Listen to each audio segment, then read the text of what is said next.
We're glad to have you join us again on Capital Markets. I'm Temple Ashaju. Welcome on board. Now let's start the show this evening reviewing the trading week before looking at some of the earnings that trickled into the markets this just concluded week. And we'll start with the unlisted securities markets representing the NASD OTC, where the market ended with an increase in the market metrics as the USI, representing the unlisted securities index, rose by 1.2% to close at 707.45 points as against the 699.13 points that was recorded last week Friday. Consequently, the total market capitalization came in at 478.75 billion naira, and that's compared to the 473.12 billion naira that was recorded in the preceding week.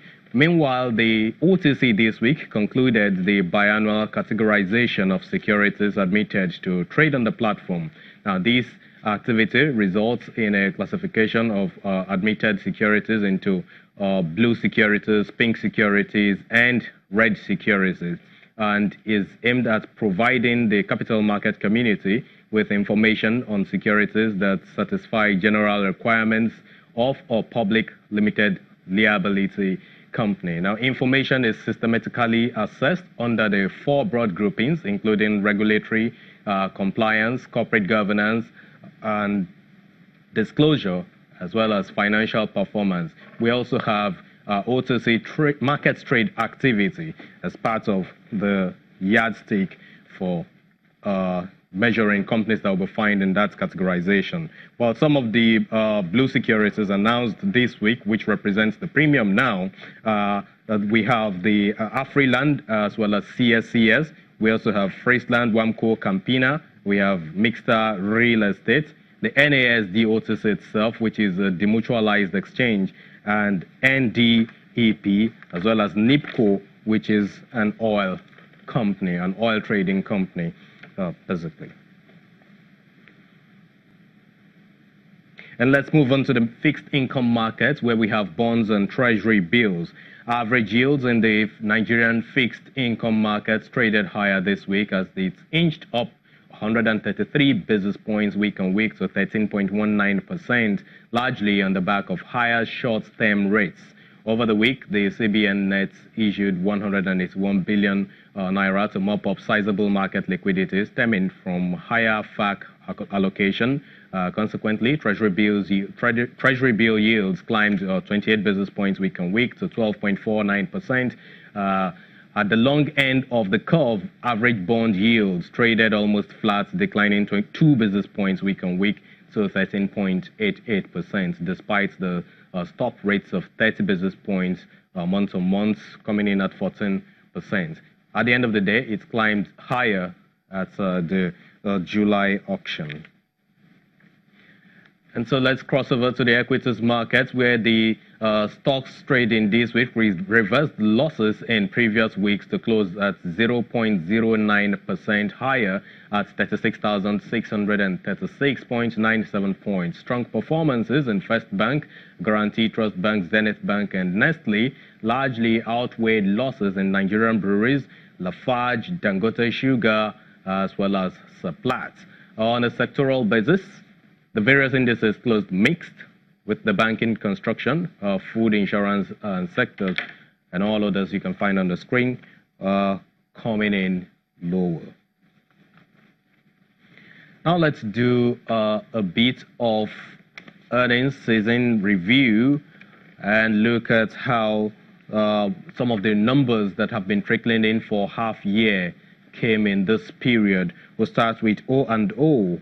Of course, the indigenous energy trader, O&O Nigeria, this week reported a turnover of 297 billion naira for the first half of 2018, representing an 11% increase over the 267 billion naira recorded for the first half of 2017. Gross profits for the period also rose 53% to 51 billion naira.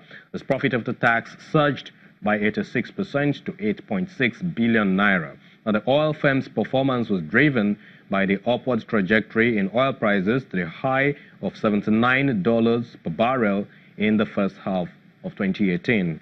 OPEC's new output policy and oil price stability will be expected to help Oando achieve the set goals for the rest of the quarter. And now Wema Bank, where the lender is reporting a 5.12% growth in gross earnings for the first half of the year, driven by appreciation in interest and non-interest income.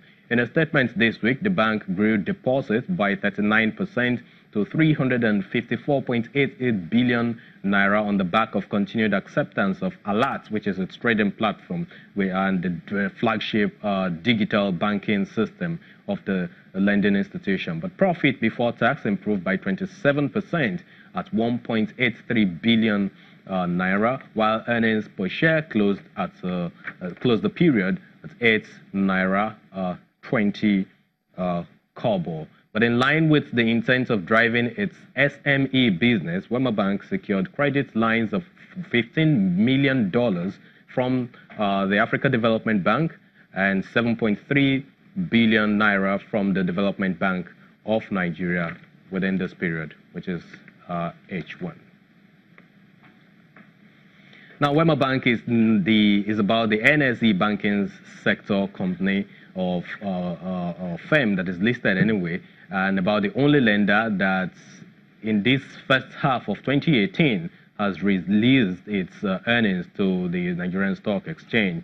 Other banking firms listed in this same sector of the NSE have actually been experiencing delays in releasing their earnings. And we're joined now by Jide Solanke, head of research at FSDH, to give us some insights on the reason why we're having delays on the part of the banks, delaying their earnings reports to the Nigerian Stock Exchange. Good evening, Jide. It's really good to have you on the show this evening. Thanks for having me. It's nice to be with you. Thank you so much. So before we actually look at the banks, let me, in a few seconds, hear your thoughts on the earnings that have come in so far, talking about Oando, Lafarge, Wema Bank, which is about the only lending institution that has released its earnings so far.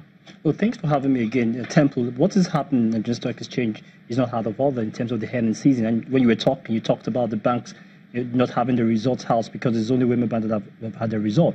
But we must take into context that, again, the banks are still within the regulatory requirement for them to release their half-year result within the first month after the end of the quarter, and it's just in July. By Tuesday, July will be over. So expect a lot of bank results to come in on Monday and Tuesday incoming. So having said of that, Wema Bank has rightly shown it looks very impressive, and if you look at it in context of what Wema Bank has gone through, Wema Bank has gone through a lot of stress in terms of their earnings in previous period, 2016, but we've seen a significant return to profitability as new management has come up with innovative ideas and come up with robust risk management. Look at the gross earning. Gross earning is hardly moved, well, a bit flat at 5%, but something happened between that gross earnings and profit after tax, which means the operating expenses were kept in check. And you consider that NPL as well, number of farming loans, which means that there's a robust risk management. The company is very, very cautious, very, very taking into cognizance the need for it to improve shareholders' fund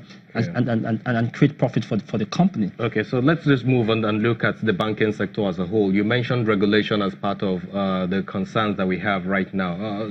Talk more to us about that. Yeah, what I was saying, is that it's a requirement of the Nigerian Stock Exchange that quoted companies, including the banks, must release their quarterly results, not more than a month after the end of the quarter. Okay. We're talking about half year 2 2018. Half year 2 2018 ended in June. The results are streaming in, as we already mentioned, like Wema Bank, like Oando, like Seplat, and all of that. And so the banks will have a window of 2 days, which is Monday and Tuesday. And traditionally, what we see is that results usually stream and flood the market those 2 days. So they're still within the regulatory band. Of course, by the time it goes beyond 31st of July, it goes into August 1, they begin to pay a fine. Huge concern. But we also know that in the first half of 2018, especially in the first quarter, it looks like the market enjoyed real good sentiment. So how much should we be expecting from these banks now?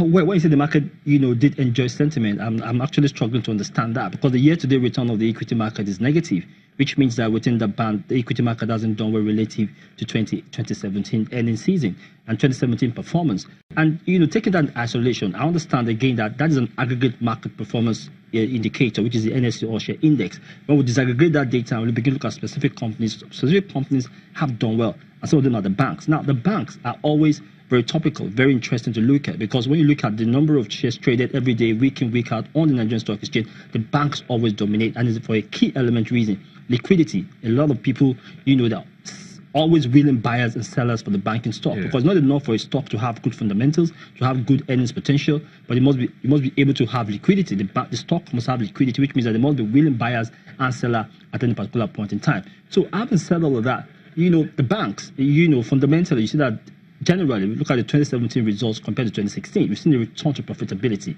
And it's understandable because the bank's performance is very, very strongly positively correlated with the performance of the economy. And when you saw that the oil prices tanked, oil production tanked, you saw that the hands of the banks did go down. If you look at the assets of the bank, in terms of the assets that generate income for them, that generate revenue for them, that gross earnings, and of course that trickle down into the profit of the tax, is that oil and gas exposure on the habit has the highest exposure. Of course, understandably, because that's the main driver, that's the main engine of the economy. And as oil prices fell down, so they had bad exposure. We had higher NPLs for them, and but things got better, but we not see that same performance in 2018 for several reasons.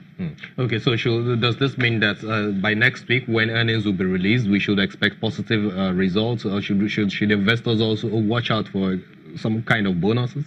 I know bonuses will be far and in between. If you talk about bonuses, that would be almost ridiculous for the banks to do, because if you look at the average share in issue of most of the banks, particularly the top tier banks, are over 30 billion shares in issue.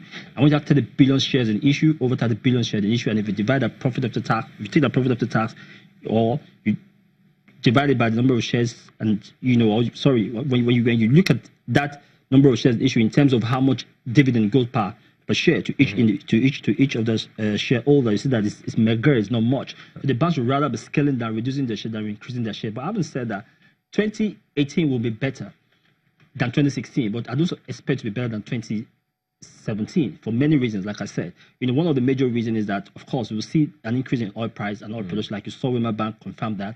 But what we are beginning to see again is that there's a significant rollback of government securities, and banks made a lot of money from investing in government securities, in FGM bonds, in treasury bills. But the federal government is saying that they're not going to be borrowing a lot of money by the domestic market in the following year. That has impacted the earnings of banks from investing in government security. But that is good for the economy, which means that they should extend credit to the economy. But they're not doing that. The central bank keeps saying that, and the central bank said that it's going to introduce a new way for them to be able to create that credit. Which is what will bring me to my next question, and that is the quantitative easing. A few minutes you have now before we go on break. Yeah, the quantitative easing, we can use that word loosely, because in strict economic terms, quantitative easing is just printing so much money in the system, particularly when the economy is in recession. Of course, like the United States Central Bank, which is the Federal Reserve, did. But it's not quantitative easing per se in the actual sense of it. Yeah. But what it is that, that one of the policy rates that the central bank, one of the rates which the central bank uses to control the economy, liquidity of the bank, and make sure that the banks actually do not use the money anyhow and put them into unprofitable channels, is called the cash reserve requirement, which is the CRR. Now, the last MPC, which is the Monetary Policy Committee of the Central Bank, that sets the short-term interest for the economy, met and they agreed after the end of the meeting, which was communicated to the market, that CRR, which was the blanket CRR across the board for all of the banks, whether you have what to do with your money or not, the slam 22.5% on your deposit. But the central bank is now saying that they want to relax that rule and not make it blanket, but actually look for a way whereby they can release funds for banks, that actually show that they will extend credit to the real sector. How will that shape the next half year for this bank? Well, it won't significantly shape it, because one thing we must know is that there's a need for us to de-risk this economy. Then de-risking the economy in particular has to come from fiscal policy of the government. What I mean by de-risking that the banks are not lending because of high operating costs. One, which are caused by infrastructure. So they need to improve power supply in the system, improve the transport system, improve the water system, improve the improve telecommunication system. When you do all of that, then the cost of borrowing structural problems. Jide Solanke, thank you so much for your time. Unfortunately, we don't seem to have enough on our part here, but we'll go on this short break and we'll go back in a minute. Thanks for having me.